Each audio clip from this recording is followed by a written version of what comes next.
علم کا یہ منتہا ہے، اس کو اگر ہم اپنے آپ ذات کو بیچ میں سے نکال دیں گے تو ہم گرنا شروع ہو جائیں گے۔ تجھے کیوں فکر ہے اے گل دلے صد چاک بلبل، تو اپنے پیرہن کے چاک تو پہلے رفو کر لے۔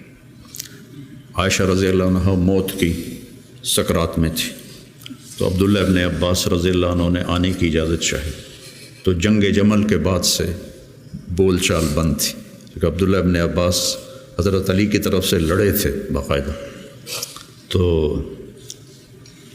آپ کے پاس عبداللہ بن زبیر اور مسور بن مخرمہ رضی اللہ عنہ بیٹھے ہوئے تھے، تو حضرت عائشہ رضی اللہ عنہ خاموش ہو گئیں، اتنا اثر تھا اس بات کا۔ تو ان کا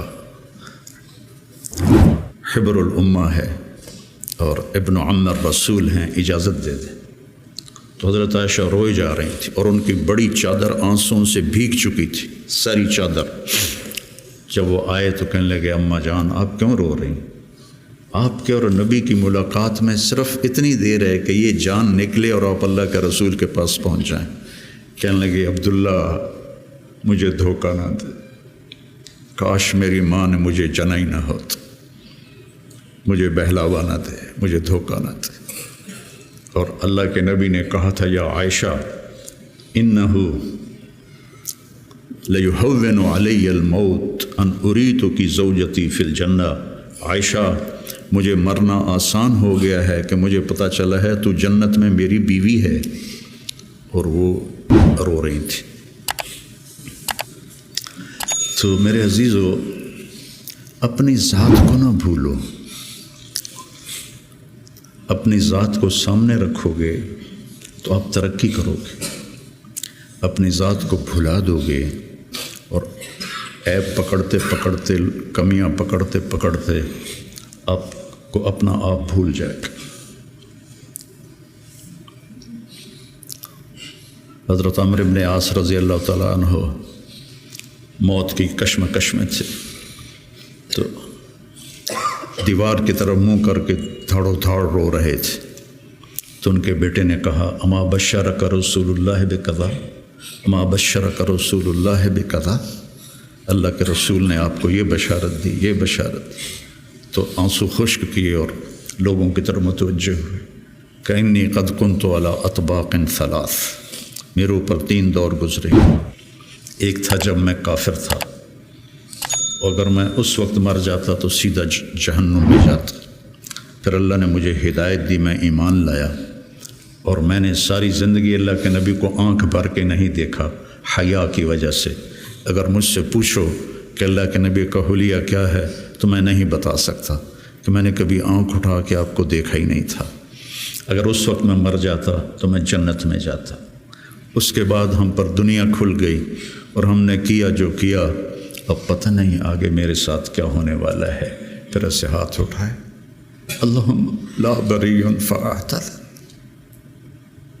ولا قوی فانتصر ولا مستنکر بل مستغفر۔ یہ دعا میں روز مانگتا اللہم لا بری فاعتذر ولا قوی فانتصر ولا مستنکر بل مستغفر، لا الہ الا اللہ، لا الہ الا اللہ، لا الہ الا اللہ کہتے کہتے روح پرواز کر کے۔ تو میرے عزیزو آپ ہم سب بڑے خوش قسمت ہیں، ہم ایک بہت عالی محنت میں لگے، اللہ نے ہم پر کرم کیا ہے، اللہ نے ہم پہ احسان کیا ہے۔ اس میں ترقی کی تو کوئی انتہائی کوئی نہیں، اللہ کو پا لینے کی جستجو نہ ختم ہونے والا سفر ہے، چونکہ اللہ کی حد، میں گاؤں سے چلا فیصل آباد 1.5 گھنٹے میں پہنچ گیا، منزل آ گئی، لیکن اللہ کی کوئی حد نہیں، جتنا اس کو پاؤ گے اتنا کھویا ہوا محسوس کرو گے، انتہائی کوئی نہیں۔ یہ وہ سفر ہے جس کی کوئی حد نہیں ہے، بس ہے جستجو بحر محبت کے کنارہ کی، بس اس میں ڈوب ہی جانا ہے اے دل پار ہو جانا۔ تو میری گزارش ہے اپنے ذات اپنے آپ اخلاق پہ نظر رکھو، اپنے اعمال پہ نظر رکھو، عبادت کا ذوق پیدا کرو، قرآن کا ذوق پیدا کرو۔ میں کتنی تکلیف میں ہوں، اب تو میں بیکار گھر پہ بیٹھا ہوں، لیکن جب میں ایسے پہیے کی طرح گھوم رہا تھا تو میں 50 60 100 نفل روزانہ پڑھتا تھا کہ میری اب بھی پڑھتا ہوں۔ آج وہاں سے چل کے یہاں میرے 50 نفل نہیں قضا ہوئے، یہ میری ضرورت ہے کہ وسجد وقترب، نماز اللہ کے قریب کرتی ہے۔ وسجد وقترب، نماز پڑھ اور اللہ کے قریب ہو جائے۔ زبان پہ نظر ہو، آنکھوں پہ نظر ہو، کانوں پہ نظر ہو، اور اس میں سارے دین کے کام خیر کے ہیں۔ لیکن میرے عزیزو، ہم اخریت للناس ہیں، ساری کمیوں کے باوجود تبلیغ کی ابھی بھی بننے کے لیے بہترین راستہ ہے۔ چھٹیوں میں آپ اپنا چلہ قضا نہ کیا کریں، مجھے تکلیف ہوتی، کیونکہ میرا جگر دل چیر کے دیکھو تو تبلیغ کے سوا کچھ نہیں۔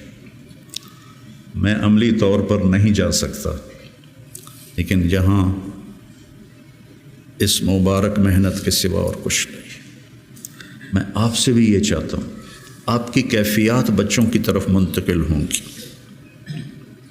جب آپ کے اندر سے تبلیغ کی عظمت نکلے گی تو آگے کیسے منتقل ہوگی؟ کتنے مشائخ آئے، اس طرح عالم میں تبدیلی کوئی نہیں لا سکا۔ کتنے خیر کے کام ہوئے، اس طرح عالم میں تبدیلی کوئی نہیں لا سکا۔ بنو امیہ کے حکام ظالم تھے، لیکن دعوت کی وجہ سے دین تو پھیلتا رہا۔ ولید بن عبد الملک کان جبارن، جو اس کے بارے میں لکھا ہے ابن کثیر نے، کان جبارن، معمولی باتوں پہ گردنیں اڑا دیتا تھا۔ سب سے زیادہ اسلام اس کی زندگی میں پھیلا۔ اور یزید بن معاویہ رضی اللہ تعالیٰ، اس کے زمانے میں شمالی افریقہ فتح ہوا ہے۔ عقبہ ابن نافع رضی اللہ تعالیٰ عنہ نے الجزائر کو فتح کیا اور مراکش کو فتح کیا۔ تونس حضرت عثمان کے زمانے میں فتح ہو گیا تھا۔ عبداللہ بن ابی سرح رضی اللہ تعالیٰ عنہ نے تونس کو فتح کیا تھا۔ تو ادھر یزید بیٹھا ہوا ہے، لیکن دعوت میں نکلنے والے تو مخلص تھے۔ تو میں تھا مسجد میں، تو میرے پاس 2 جماعتیں آئیں، پٹھانوں کی پیدل چل رہی سال کی، کہ جی 6 تاریخ کو ہمارا جوڑ ہے، آپ تشریف لائیں۔ میں کہا یار میں تو فیصل آباد جا رہا ہوں، اگلے جوڑ میں آ جاؤں گا۔ کوئی تحریک، کوئی پیر، کوئی بزرگ اپنے مریدوں کو یہاں تک نہیں لا سکا کہ سال کے لیے پیدل چلے جائیں۔ تو آپ میری اولاد ہو، میرا سرمایہ ہو، میں عمر کے آخری حصے میں ہوں، آپ لوگ ابتدائی حصے میں ہیں، تو اس مبارک محنت کو اپنی ترجیحات میں رکھو، ترجیحات میں رکھو۔ میں نے کبھی چلہ نہیں قضا کیا تھا، ایک آدھ چلہ میرا بیماری کی وجہ سے قضا ہوا، اور اب 4-5 چلے سر درد اور کچھ اور عوارض لاحق ہو گئے، ورنہ میں جو بھی ہوتا تھا میں چلہ نہیں چھوڑتا تھا کہ میری ضرورت مجھے کرنا ہے۔ عام انسانوں کی طرح زندگی گزارو اور اپنے اللہ کو اپنے سامنے رکھ کے چلو، تو انشاءاللہ اللہ آپ کو ترقی دے گا، اللہ آپ کو بلندیاں دے گا۔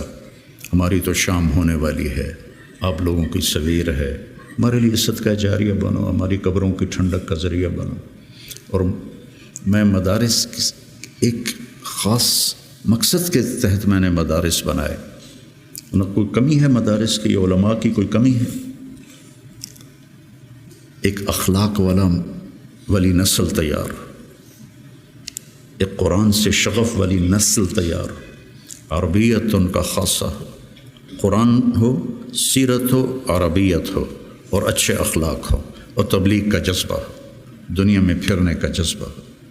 تو اللہ تعالیٰ ان کو دیکھو، آج میں نے جب شروع کیا تھا تو اتنی تنقید سنی، گالیاں تک، اور اب رائمنڈ میں اعلان ہوتا ہے حسنین کے علماء کی طرح. یہ میرے لیے شرف ہے، حسنین کے علماء کی طرح.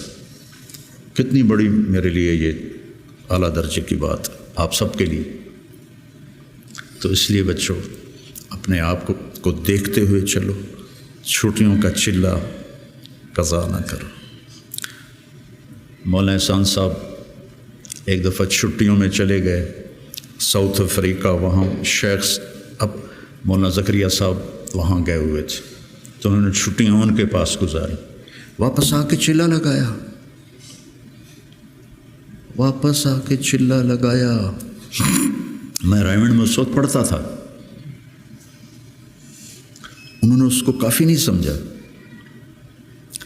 تو اپنے بننے کے اسباب میں سستی نہ کرو، ٹھیک ہے نا. دیجا ایام کی تلخی کو بھی ہنس کے ناصر، غم کو سہنے میں بھی قدرت نے مزہ رکھا.